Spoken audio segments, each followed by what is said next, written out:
In this video, we're going to be taking a look at what is all-encompassing around my life principles and how important it really is. So don't go away.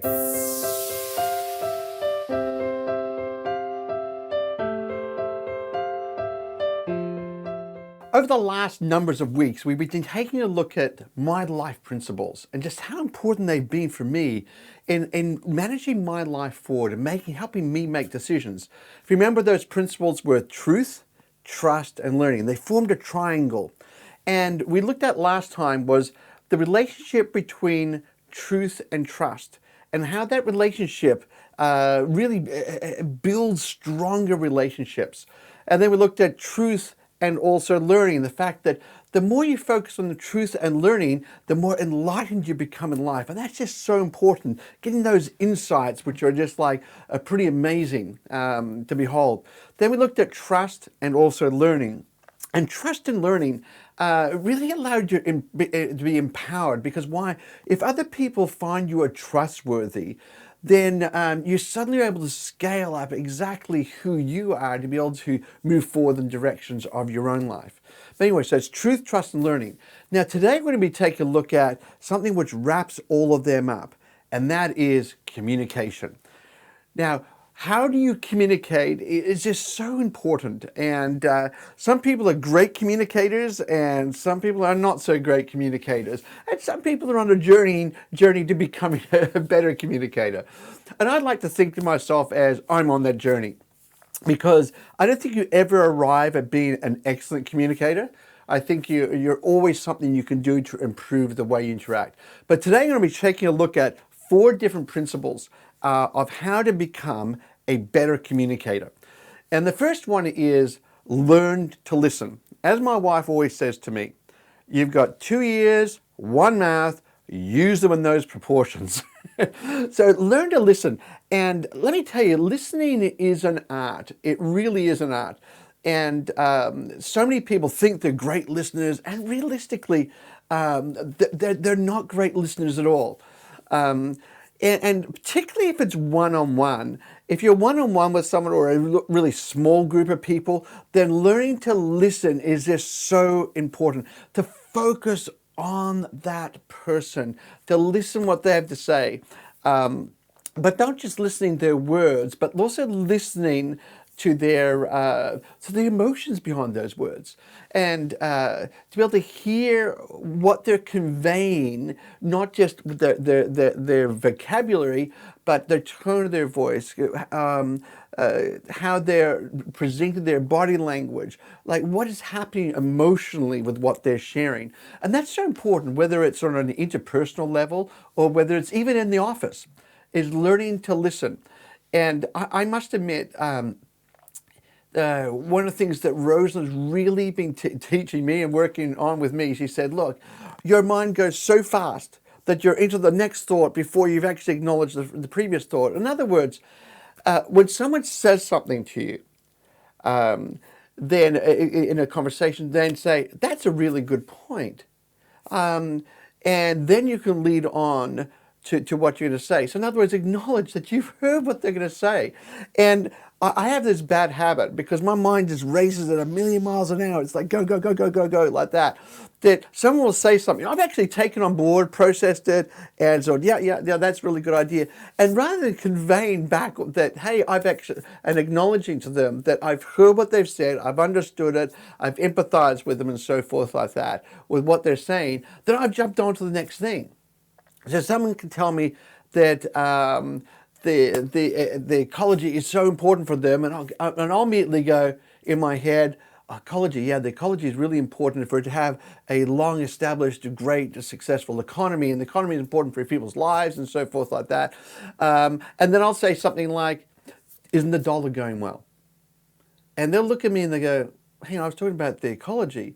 Yeah, well, I've already processed it all, and that's really bad. So I've been trying to teach myself off ecology. Yeah, that's actually a really good point. The ecology is really important. In other words, I have heard you.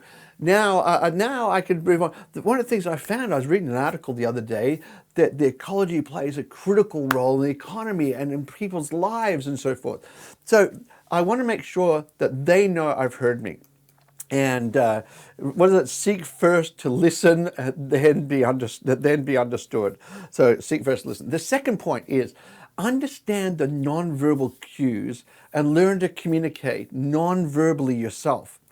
And to watch those non-verbal cues. This really good in an office situation is to watch how people are communicating to you with their bodies. 70% of all communication is through a person's body.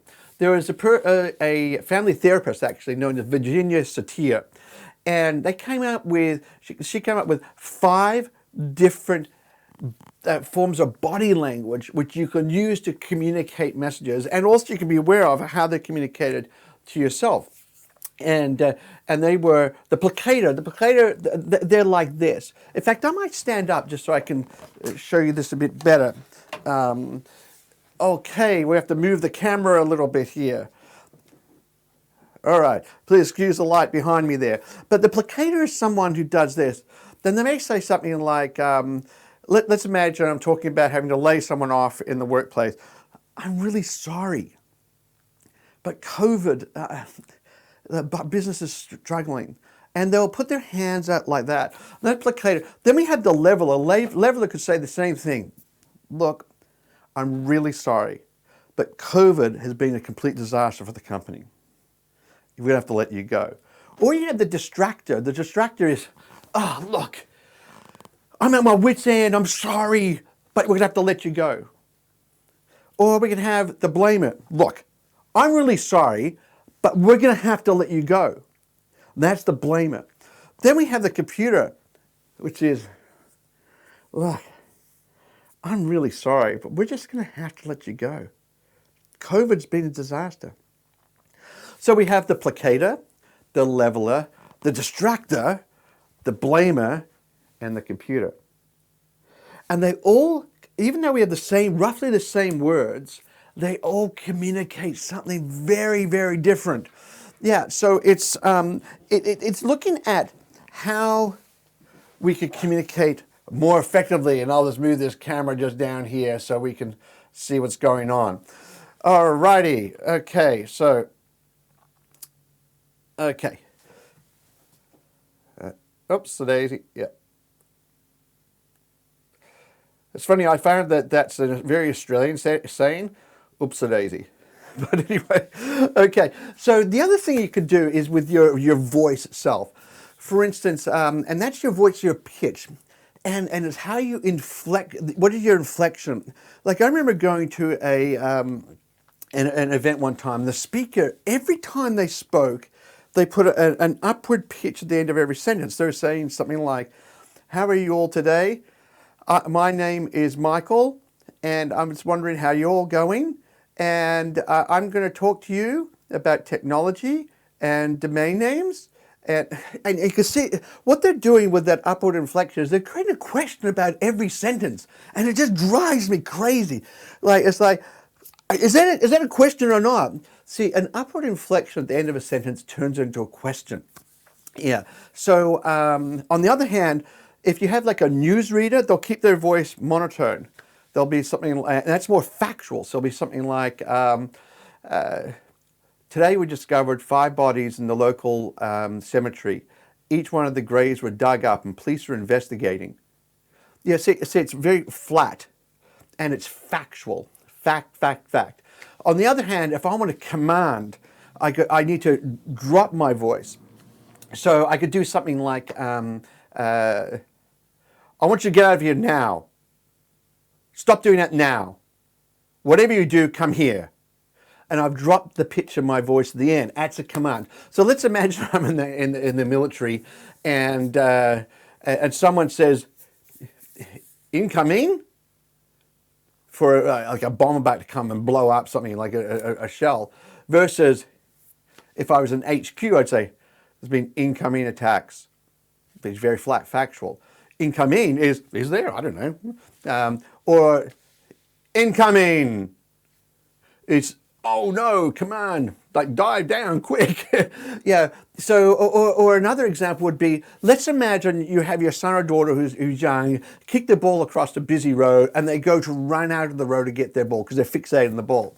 Do you go along and say, little Johnny, don't do that? Or do you say, little Johnny, don't do that? Or do you say, little Johnny, come here? Here. Drop in your pitch. It's a command because you need them to stop, stop, stop. Yeah. So some other things you can do with your voice too. Let's imagine you're in a conversation with someone and they're really like so like distraught and everything like that. They're going crazy. Yeah. Take a deep breath. Don't respond to that. Just take a deep breath and play in your mind the late night DJ voice. Slow everything down. I learned this technique from an FBI investigator. I'll talk about a few more things of his shortly. He was an FBI negotiator called Chris Voss. Fantastic, amazing guy. But, and slow your voice right down and bring the tempo down.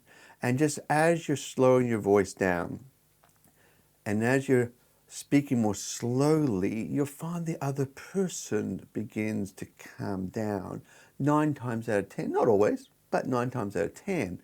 And you're giving time also for yourself to really think about what you're saying. And that's a great thing. Yeah, so your voice. So you take a look at the Virginia Satir categories. How are you communicating physically with your body? How are you communicating with your voice?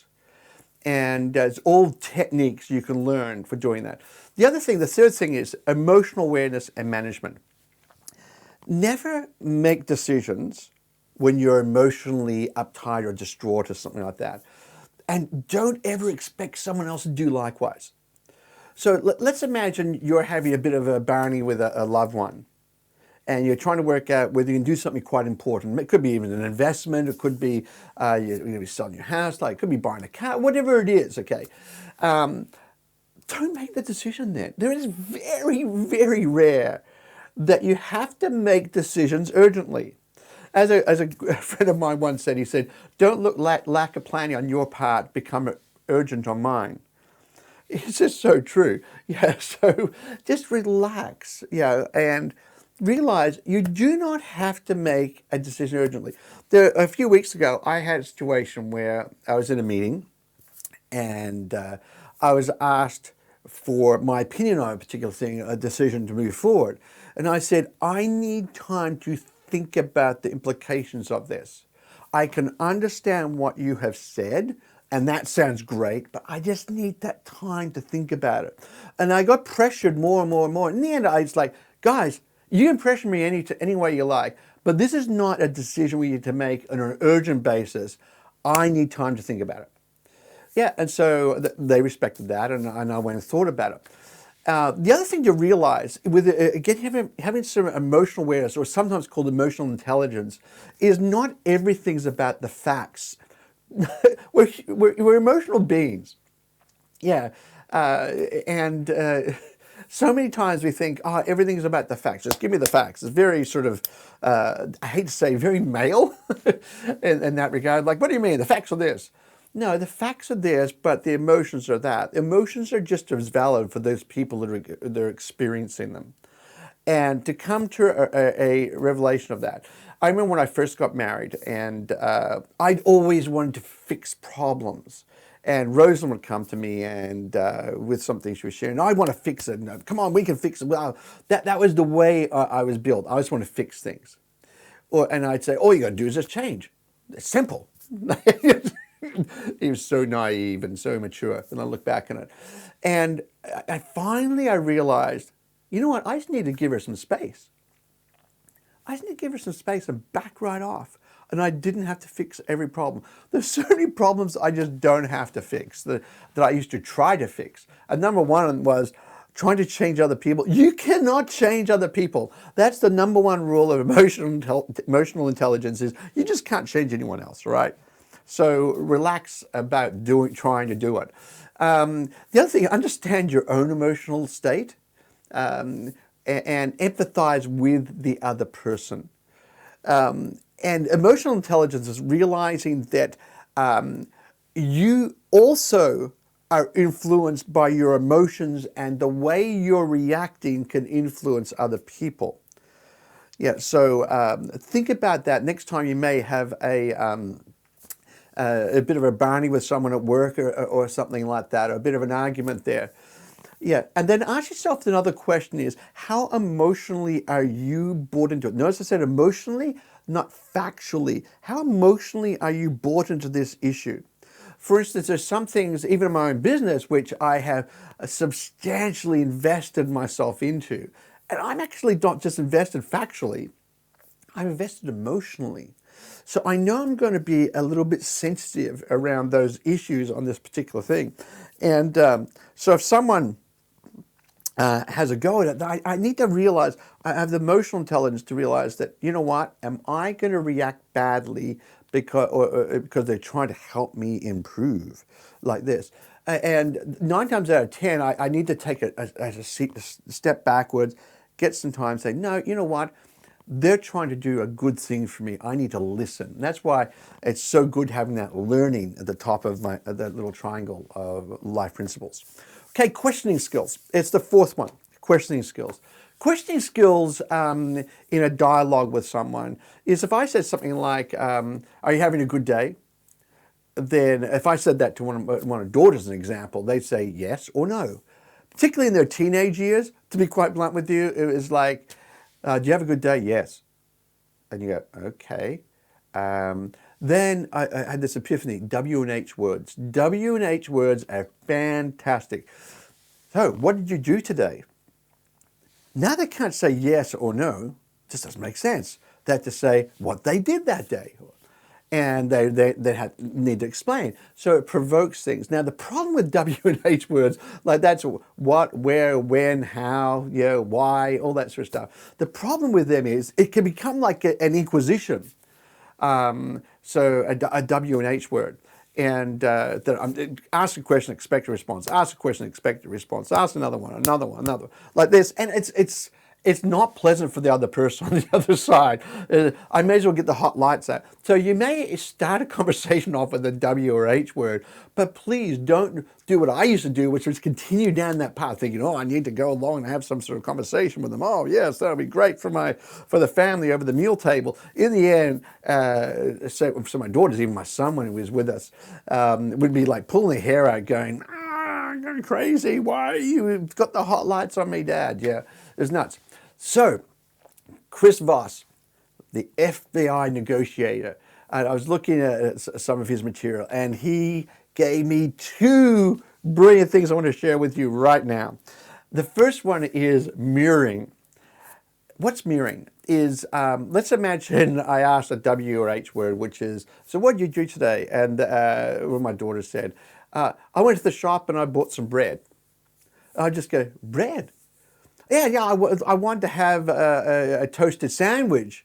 The sandwich maker, a toasted sandwich? And they say, oh yeah, the one I like is with tomato and a bit of mustard, some cheese and everything, put it in there. Okay, oh, fantastic, mustard. Yeah, the French mustard. No, I don't like the other type of mustard, the hot Keen's mustard that much. The French mustard. Oh, French mustard. You notice what I'm doing there? What I'm doing is essentially repeating back to them the last word or concept of each of their sentences. Every time I said something, bread, oh, bread, toasted sandwiches. And just repeating that back. Now, I've got to tell you a funny story. Actually, I'll just go to the second point first. Labeling. Labeling is really good. What it's doing is identifying someone's, typically speaking, their emotion and speaking it out. So let's imagine someone sharing something about a particular project at work, and it's written all over them. They're really struggling with that. And you can just speak it out by saying, sounds to me like you're feeling really terrible about this situation. And what are they going to say? Oh yeah, I'm just very frustrated. Like I really want to go along and progress and move this project forward. And so it sounds to me like you're really frustrated then. Yeah, I'm really frustrated. Yeah, so what you're doing is you're speaking out and you're labeling that emotion. And it's just so powerful. So mirroring and labeling. And by the way, I got to tell you this story. So I was wanting as a father to develop better conversations around the meal table. Had our two daughters with us, and my wife and I. So I said to Rosalind beforehand, I said, look, I saw the video on Chris Voss and talked about mirroring and labeling, and I want to use it at the meal table, see if I can really get a conversation better. Because I was really concerned. It was like, typical teenagers, they shut down and everything. I just didn't like that. So around the meal table, they would share, and every time I would mirror, or at times I would label. And the conversation was fantastic. And that's all I was doing the whole time. And my wife knew, and she was like, couldn't believe what she's saying. So at the end of the meal, I'd left the room, and one of our daughters went up to me and said, "Oh, that's so different tonight. That conversation was just riveting." And she came back, Rosalind came back and shared that with me, and it was just so true. All I did was mirror and label. And by doing that, it was developing a sense of empathy. So it really is important to, one, learn to listen, two, understand the non-verbal cues. Be aware of your emotional state and the emotional state of the other person. And the fourth reason is questioning skills, or the fourth communication thing. Now, we could spend 50 videos just on this one topic. In fact, one time I may put together a whole series just on communication skills. But I hope those four things and those examples have really helped you out in your sort of quest, in your own sort of journey of life skills. Because we've got truth, trust, and learning, and interactions between them. Then we've got that surrounded by communication skills.